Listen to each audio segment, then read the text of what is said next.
Shalom saudara yang dikasihi Tuhan, senang bisa berjumpa lagi dalam renungan hari ini. Saya ingin membagikan firman Tuhan dari Matius 5 ayat yang ke-6. Berbahagialah orang yang lapar dan haus akan kebenaran, karena mereka akan dipuaskan.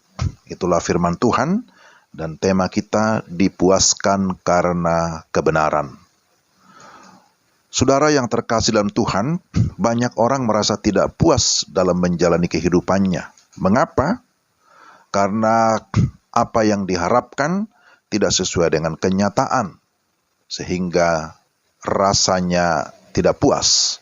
Ayat ini berkata, berbahagialah orang yang lapar dan haus akan kebenaran, karena mereka akan dipuaskan.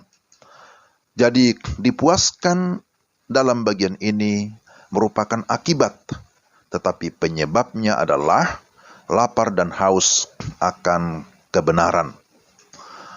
Lapar dan haus akan kebenaran menjadi dasar atau kunci, bahkan sentral di dalam kita membangun relasi dengan lingkungan ataupun sesama.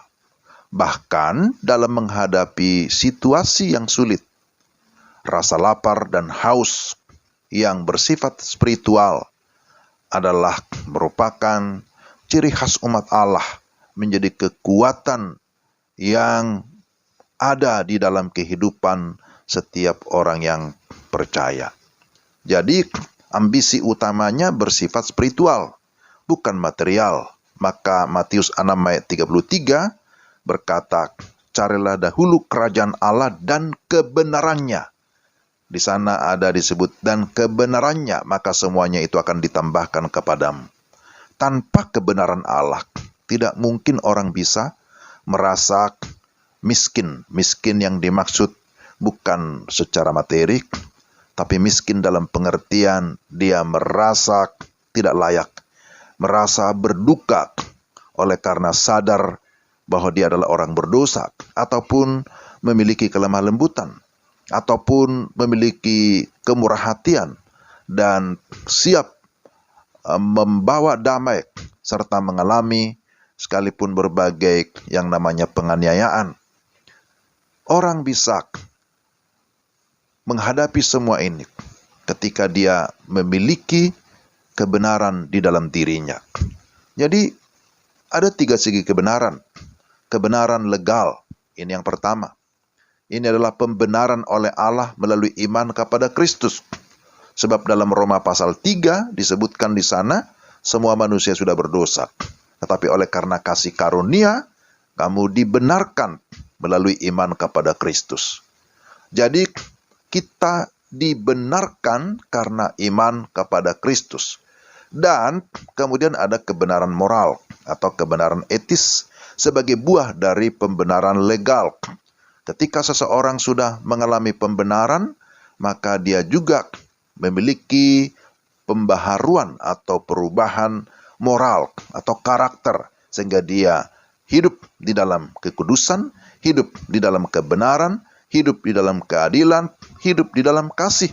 Dan itu juga yang membawa dia kepada kebenaran sosial, yaitu adanya keprihatinan atau adanya perhatian, care terhadap kondisi yang ada di lingkungan.